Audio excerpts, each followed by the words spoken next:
ನಿನ್ನೆ ಕ್ಯಾಬಿನೆಟ್ನಲ್ಲಿ ರಾಜ್ಯ ಸರ್ಕಾರ ತೆಗೆದುಕೊಂಡಂತಹ ಒಂದು ನಿರ್ಧಾರ ಈಗ ಮತ್ತೊಮ್ಮೆ ಹೊಸ ವಿವಾದವನ್ನು ಸೃಷ್ಟಿ ಮಾಡುವ ಲಕ್ಷಣಗಳು ಕಾಣಿಸ್ತಾ ಇದೆ. ಒಂದು ಕಡೆ ಬಿಜೆಪಿ ಆಕ್ರೋಶ ಹೊರಹಾಕ್ತಾ ಇದೆ, ಮತ್ತೊಂದು ಕಡೆ ರಾಜ್ಯ ಸರ್ಕಾರ ಇದನ್ನು ಸಮರ್ಥನೆ ಮಾಡಿಕೊಳ್ತಾ ಇದೆ. ಹೌದು, ಅಲ್ಪಸಂಖ್ಯಾತರ ಓಲೈಕೆಗೆ ಮುಂದಾಯ್ತಾ ಕಾಂಗ್ರೆಸ್ ಸರ್ಕಾರ. ಲಾಡ್ಲೆ ಮಶಾಕ್ ದರ್ಗಾ ಗಲಾಟೆಯ ಕೇಸ್ ಕೇವಲ 4 ವರ್ಷಕ್ಕೆ ವಾಪಸ್. ನಿನ್ನೆ ನಡೆದಂತಹ ಸಚಿವ ಸಂಪುಟ ಸಭೆಯಲ್ಲಿ ಈ ತೀರ್ಮಾನವನ್ನ ಸರ್ಕಾರ ತೆಗೆದುಕೊಂಡಿದೆ.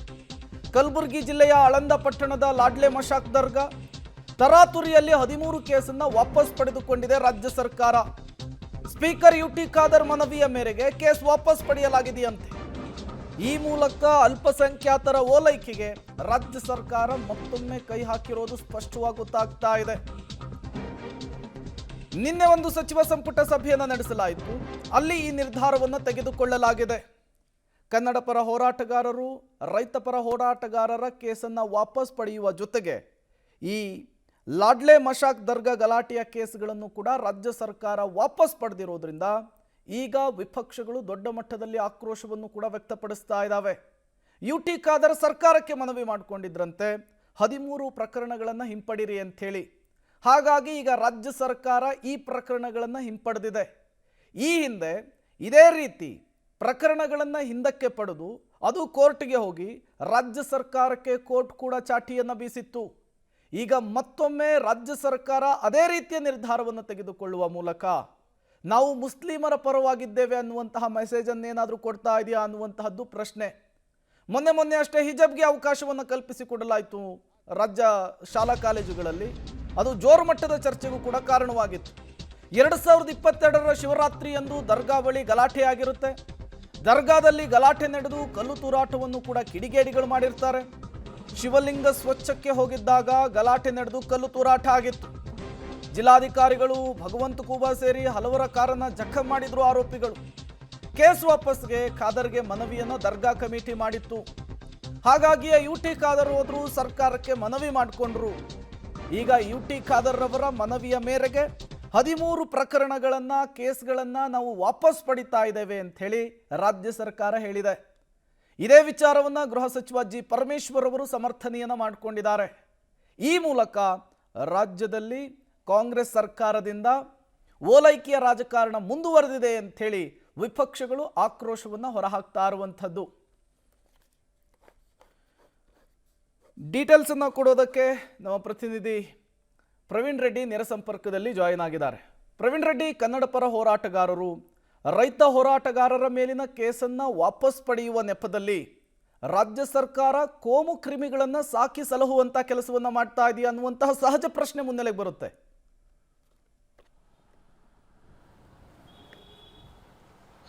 ಹೌದು ಪ್ರೇಮ್, ಏನಂದ್ರೆ ಈ ಒಂದು ಲಾಡ್ಲೆ ಮಶಾಕ್ ದರ್ಗಾದಲ್ಲಿ 2022ರಲ್ಲಿ ನಡೆದಂತ ಒಂದು ಪ್ರಕರಣ ರಾಜ್ಯ ಸರ್ಕಾರ ಹಿಂಪಡೆದಿದ್ದು ನೋಡಿದೆ. ಆದರೆ ಎಲ್ಲೊಂದು ಕಡೆ ಯಾವ ಸಮಾಜದಲ್ಲಿ ಒಂದು ಅಶಾಂತಿಯನ್ನು ಮೂಡಿಸ್ತಾ ಇದ್ದಾರೆ ಅಂತವರಾಗಿ ರಾಜ್ಯ ಸರ್ಕಾರ ಕ್ಯಾಬಿನೆಟ್ ಅನ್ನ ಪ್ರಶ್ನೆ ಈಗ ಸಹಜವಾಗಿ. ಯಾಕಂದ್ರೆ ಆ ದಿನ ಏನಾಗಿತ್ತು ಅಂದ್ರೆ ಒಂದು ರಾಘವ ಚೈತನ್ಯ ಶಿವಲಿಂಗಕ್ಕೆ ಅಪವಿತ್ರ ಮಾಡಿದ ಹಿನ್ನೆಲೆಯಲ್ಲಿ ಶಿವರಾತ್ರಿಯ ಹಬ್ಬದಂದು ಆ ಒಂದು ಶಿವಲಿಂಗ ಪೂಜೆ ಮಾಡೋದಕ್ಕೆ ಹಿಂದೂ ಮುಖಂಡರು ಮತ್ತು ಕೇಂದ್ರ ಸಚಿವ ಭಗವಂತ ಖೂಬಾ ಸೇರಿದಂತೆ ಹಲವರು ಜಿಲ್ಲಾಡಳಿತಕ್ಕೆ ಮನವಿಯನ್ನ ಮಾಡಿದ್ರು. ಜಿಲ್ಲಾಡಳಿತ ಅತ್ಯಂತ ಭದ್ರತೆಯಲ್ಲಿಯೇ ಆ ಒಂದು ಶಿವಲಿಂಗ ಪೂಜೆಗೆ ಶಿವರಾತ್ರಿ ಎಂದು ಅನುಮತಿಯನ್ನ ಕೊಡಲಾಗಿತ್ತು. ಇಷ್ಟಾದ್ರೂ ಕೂಡ ಆ ದಿನ ಸುಮಾರು ಸಾವಿರಾರು ಸಂಖ್ಯೆಯಲ್ಲಿ ಅಲ್ಲಿರುವಂತಹ ಲಾಡ್ಲೆ ಮಶಾಕ್ ದರ್ಗಾದ ಸುತ್ತಮುತ್ತಲಿನಲ್ಲಿರುವಂತಹ ಮನೆಯ ಒಂದು ಅಲ್ಪಸಂಖ್ಯಾತರ ಒಂದು ಮನೆಗಳಾಗಿರ್ಬೋದು, ಅದೇ ರೀತಿಯಾಗಿ ಹೊರಗಡೆಯಿಂದಲೂ ಕೂಡ ಉದ್ದೇಶಪೂರ್ವಕವಾಗಿ ಮಹಾಶಿವರಾತ್ರಿ ಹಬ್ಬದಂದು ಯಾವುದೇ ಕಾರಣಕ್ಕೂ ಕೂಡ ಲಾಡ್ಲೆ ಮಶಾಕ್ ದರ್ಗಾದ ಒಳಗಡೆ ಇರುವಂತಹ ಶಿವಲಿಂಗಕ್ಕೆ ಪೂಜೆ ಮಾಡಿಕೊಡ ಅಂತ ಹೇಳಿ ಸುಮಾರು ಸಾವಿರಾರು ಸಂಖ್ಯೆಯಲ್ಲಿ ದೊಣ್ಣೆಗಳು, ಮಾರಕಾಸ್ತ್ರಗಳನ್ನು ತೆಗೆದುಕೊಂಡು ಏನಂತಂದ್ರೆ ಮಾಜಿ ಸಚಿವರ ಕಾರಿನ ಮೇಲೆ, ಶಾಸಕರ ಕಾರಿನ ಮೇಲೆ, ಕಲಬುರಗಿಯ SP DC ಅವರ ಕಾರಿನ ಮೇಲೂ ಕೂಡ ಕಲ್ಲು ತೂರಾಟ ಮತ್ತು ಹೊಡೆಯುವಂತಹ ಕೆಲಸ ಆಗಿತ್ತು. ಅಂದ್ರೆ ಪೂಜೆಗೆ ಯಾರೆಲ್ಲ ಬಿಜೆಪಿ ಮುಖಂಡರು ಮತ್ತು ಕೇಂದ್ರ ಸಚಿವರಿದ್ರು ಅವರ ಮೇಲೂ ಕೂಡ ಹಲ್ಲೆ ಮಾಡುವಂತಹ ಷಡ್ಯಂತ್ರವನ್ನು ಆ ಪುಂಡರು ಮಾಡಿದ್ರು. ಇಂತಹ ಒಂದು ಗಂಭೀರ ಪ್ರಕರಣವನ್ನು ಕೂಡ ರಾಜ್ಯ ಸರ್ಕಾರ ಏನಂದ್ರೆ ಸಚಿವ ಸಂಪುಟದಲ್ಲಿ ಈಗಾಗಲೇ ಅಂದ್ರೆ ಕೈ ಬಿಟ್ಟಿರೋದಕ್ಕೆ ಸಹಜವಾಗಿಯೇ ಹಿಂದೂ ಮುಖಂಡರ ಒಂದು ಆಕ್ರೋಶಕ್ಕೆ ಕಾರಣವಾಗಿದೆ, ಬಿಜೆಪಿ ಮುಖಂಡರ ಆಕ್ರೋಶಕ್ಕೂ ಕೂಡ ಕಾರಣವಾಗಿದೆ. ಯಾಕಂದ್ರೆ ರಾಜ್ಯ ಸಚಿವ ಸಂಪುಟ ಅಂದ್ರೆ ರಾಜ್ಯದ ಹಿತಗಳನ್ನು ಕಾಪಾಡಬೇಕಾದಂತಹ ನಿರ್ಧಾರಗಳನ್ನು ತೆಗೆದುಕೊಳ್ಬೇಕಾದಂತಹ ರಾಜ್ಯ ಸರ್ಕಾರ ಪ್ರತಿ ಬಾರಿ ಕೂಡ ಕ್ಯಾಬಿನೆಟ್ ನಡೀತು ಅಂದ್ರೆ ಒಂದಿಲ್ಲ ಒಂದು ಇಂತಹ ವಿವಾದಗಳನ್ನು ಮೈಮೇಲೆ ಎಳೆದುಕೊಳ್ತಾ ಇದೆ. ಈ ಹಿಂದೆ ಅಂದ್ರೆ ಕಳೆದ ಒಂದು 6 ತಿಂಗಳ ಹಿಂದೂ ಕೂಡ ಒಂದು ಕ್ಯಾಬಿನೆಟ್ನಲ್ಲಿ ಸಭೆಯನ್ನ ಮಾಡಿತ್ತು. ಸಭೆಯಲ್ಲಿ ಏನಂದ್ರೆ ವಾಡಿ ಪಟ್ಟಣದ ಮೇಲೆ ಪೊಲೀಸರ ಒಂದು ಜೀಪಿಗೆ ಬೆಂಕಿ ಹಚ್ಚಿದಂತಹ ಪುಂಡರ ಒಂದು ಪ್ರಕರಣವನ್ನ ಕೈಬಿಟ್ಟಿತ್ತು. ಅದಾದ ಬಳಿಕ ಆ ಪ್ರಕರಣ ನ್ಯಾಯಾಲಯದ ಒಂದು ಮೊರೆ ಹೋದ್ರು ಉಳಿದಂತಹ ಒಂದು ಸಾರ್ವಜನಿಕರು. ಈ ಸಂದರ್ಭದಲ್ಲಿ ಸಚಿವ ಸಂಪುಟ ತೆಗೆದುಕೊಂಡ ನಿರ್ಧಾರ ಹೈಕೋರ್ಟ್ ಬ್ರೇಕ್ ಅನ್ನು ಹಾಕಿತ್ತು. ಅದಾದ ಬಳಿಕ ಈಗ 13 ಪ್ರಕರಣವನ್ನು ಹಿಂಪಡೆದಿದ್ದಾರೆ. ಈ ಒಂದು ಪ್ರಕರಣದ ವಿರುದ್ಧವೂ ಕೂಡ ಈಗ ಬಿಜೆಪಿಯ ಮುಖಂಡರು ಕಾನೂನು ಹೋರಾಟ ಮಾಡೋದಕ್ಕೆ ಸಜ್ಜಾಗ್ತಾ ಇದ್ದಾರೆ. ಯಾಕಂದ್ರೆ ಪ್ರಮುಖವಾಗಿ ಈ ಒಂದು ಕೃತ್ಯ ಏನಿದೆ ಇದು ಯಾವುದೋ ಒಂದು ಅಚಾತುರ್ಯವಾಗಿ ನಡೆದಿದ್ದಲ್ಲ, ಉದ್ದೇಶಪೂರ್ವಕವಾಗಿ ಕೋಮು ಸಂಘರ್ಷವನ್ನು ಉಂಟು ಮಾಡಬೇಕು ಅಂತ ಆ ಪುಂಡರು ಪ್ಲಾನ್ ಮಾಡಿದ್ರು. ಹೀಗಾಗಿ ಈ ಒಂದು ಪ್ರಕರಣ ಹಿಂಪಡೆಯಬಾರ್ದಾಗಿತ್ತು. ಹೀಗಾಗಿ ಈ ಪ್ರಕರಣ ಒಂದು ಹಿನ್ನೆಲೆಯಲ್ಲಿ ಹೈಕೋರ್ಟ್ ಮೊರೆ ಹೋಗೋದಾಗಿ ಬಿಜೆಪಿ ಮುಖಂಡರು ಈಗ ಎಲ್ಲ ರೀತಿಯ ಸಿದ್ಧತೆಗಳನ್ನು ಮಾಡ್ಕೊಳ್ತಾ ಇದ್ದಾರೆ. Prem, okay, thank you Praveen Reddy ತಮ್ಮೆಲ್ಲ ಮಾಹಿತಿಗಾಗಿ.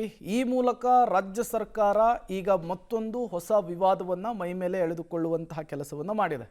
ಇನ್ಫ್ಯಾಕ್ಟ್ ರಾಜ್ಯ ಸರ್ಕಾರ ಈ ರೀತಿಯ ನಿರ್ಧಾರವನ್ನು ತೆಗೆದುಕೊಳ್ಳುವಂಥದ್ದು ಇದೇ ಮೊದಲ ಇಲ್ಲ, ಈ ಹಿಂದೆಯೂ ಕೂಡ ಈ ರೀತಿಯ ನಿರ್ಧಾರವನ್ನು ತೆಗೆದುಕೊಂಡು ಹೋಗಿ ಅದು ಕೋರ್ಟಿಗೆ ಹೋಗಿ ಕೋರ್ಟ್ ಕೂಡ ತಪರಾಕಿಯನ್ನು ಬೀಸಿತ್ತು.